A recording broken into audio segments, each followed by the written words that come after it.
saya akan menjelaskan apa itu aktor-aktor non-negara atau non-state actors dalam hubungan internasional.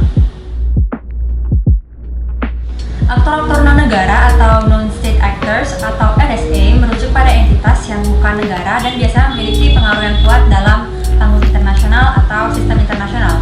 Keberadaan NSA semakin bervariatif setelah Perang Dunia Kedua karena negara-negara semakin berinteraksi secara multilateral. Secara umum yang termasuk ke dalam NSA adalah aktor yang bukan negara. Secara tradisional, NSA dibagi menjadi dua, yaitu yang pertama International Intergovernmental Organization atau IGO dan Transnational atau Non-Governmental Organization atau NGO. Saya akan bahas IGO dulu. IGO meliputi organisasi yang terdiri dari negara-negara berdaulat. IGO sendiri setidaknya merujuk pada entitas yang terbentuk atas dasar perjanjian atau treaty yang melibatkan dua atau lebih negara. Melanjutkan pembahasan yang tadi sempat saya jelaskan, setelah Perang Dunia Kedua, negara-negara dunia itu semakin membentuk IGO.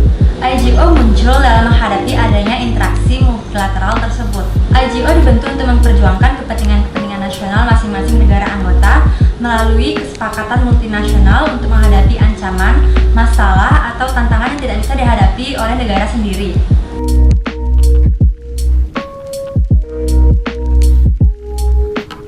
Setidaknya ada 4 kelompok NGO berdasarkan tujuan dan fungsinya. Pertama, tujuan umum. Kedua, militer dan politik. Ketiga, ekonomi. Keempat, sosial dan budaya. Ada juga IGO yang global, regional, dan fungsional. Perserikatan Bangsa-Bangsa atau PBB atau United Nations saat ini beranggotakan 193 negara di seluruh dunia.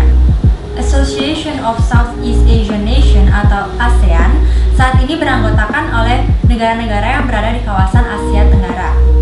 Organization of the Petroleum Exporting Countries atau OPEC dibentuk oleh negara-negara pengekspor minyak yang tujuannya untuk mengatur kebijakan minyak. Anggotanya seperti UAE dan Saudi Arabia.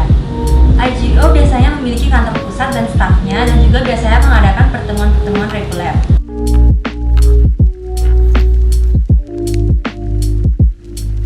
Setidaknya ada 4 faktor kenapa negara-negara bergabung dalam suatu IGO.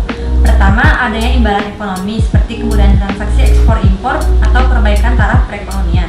Kedua, adanya pengaruh politik, misalnya di suatu kawasan melalui bergabungnya dalam IGO regional.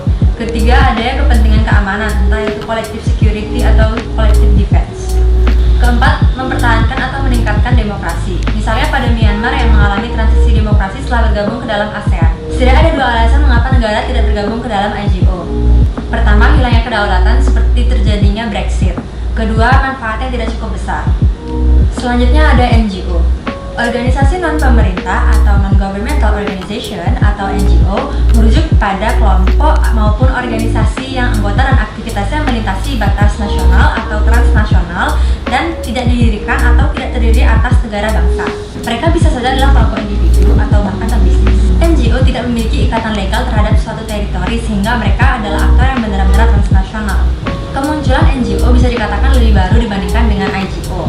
Istilah NGO sendiri pertama kali diperkenalkan oleh PBB pada tahun 1945. Menurut David Lewis, NGO yang termasuk dalam organisasi non-profit memiliki beberapa karakteristik, diantaranya bersifat formal, bersifat privat, berorientasi nirlaba, mengelola sendiri, bersifat sukarela. Meski adalah organisasi non-profit, NGO tetap memerlukan dana untuk operasionalnya. Biasanya NGO beroperasi melalui dana donatur dan umumnya digerakkan oleh relawan. Menurut Lynn Lowry, jenis-jenis NGO dapat dikategorikan berdasarkan orientasinya. Pertama, amal atau charitable orientation. Kedua, pelayanan atau service orientation. Ketiga, partisipatif atau participatory orientation. Keempat, pemberdayaan atau empowering orientation. Juga berdasarkan level operasinya.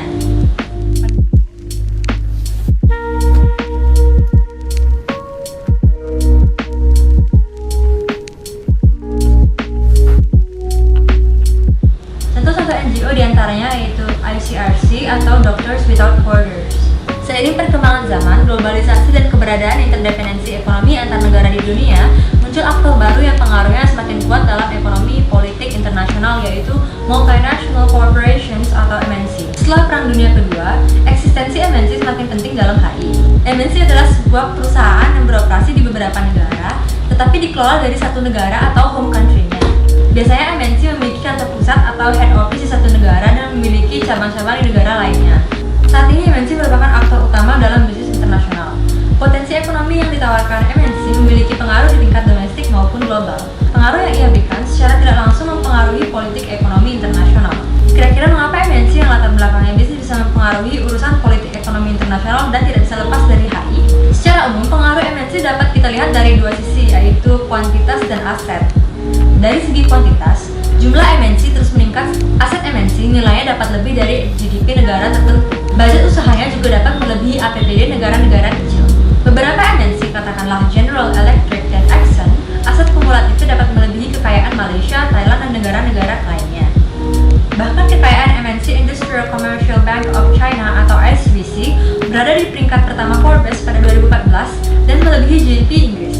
MNC dapat menghasilkan perubahan ekonomi, sosial, politik, dan kebudayaan, bahkan keamanan melalui cabang-cabangnya di negara-negara di dunia.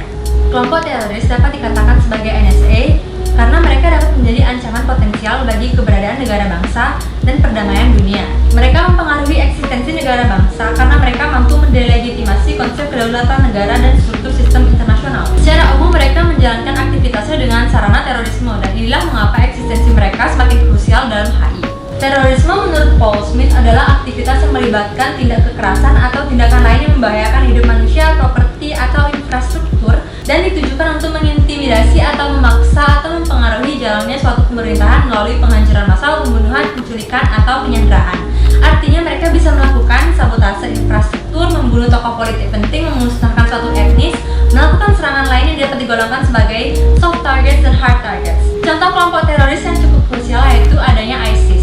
Individu yang dapat menjadi NSA dalam HI adalah individu yang memiliki kekuatan sosial, politik, atau ekonomi yang cukup krusial untuk mempengaruhi kebijakan secara nasional maupun internasional. Biasanya individu tersebut dikategorikan sebagai the super empowered individual. Mereka bisa saja adalah tokoh agama penting, tokoh kriminal, selebriti, atau lainnya.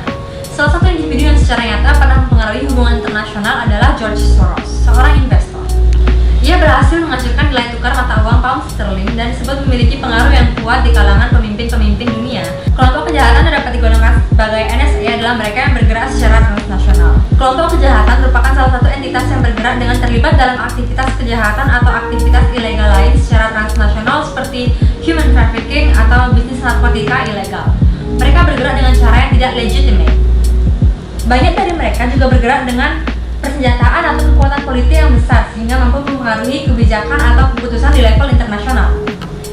Komunitas epistemik adalah jaringan beberapa komunitas yang berbasis ilmu pengetahuan dengan kompetensi pengetahuan dalam satu ranah dan memiliki klaim otoritatif atau relevansi pengetahuan mereka terhadap suatu kebijakan. Mereka mampu mempengaruhi kebijakan atau keputusan internasional dengan cara memberi pengetahuan pada mereka yang membuat kebijakan atau keputusan tersebut. Transnational Movement atau TSM melibatkan kelompok-kelompok yang anggotanya tersebar di dunia dan memiliki kesamaan pemahaman sosial dan biasanya bekerja secara lintas batas nasional. Umumnya mereka bekerja untuk membawa perubahan politik yang transformatif.